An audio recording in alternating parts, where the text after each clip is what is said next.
Tango, Argentina's passion, its rhythms, its sounds, its instruments. This small accordion, the bandoneon, keeps the orchestra in step. But though indispensable, it's almost unattainable. The bandoneon hasn't been made in Argentina since the 1940s, and there are only about 2,000 left here.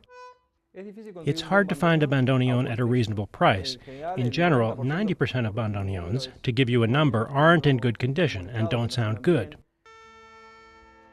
For Argentina's budding tango musicians, the few instruments that do work well are just too expensive.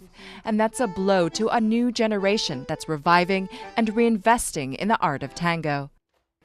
Bandoneon craftsman Oscar Fischer has to turn them away every day. I get so many requests, something like 10 per week, 10 people coming to buy a bandoneon.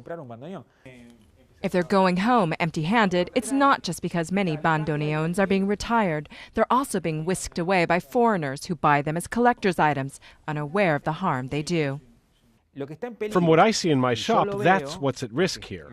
It's the tango with the bandoneon in Argentina.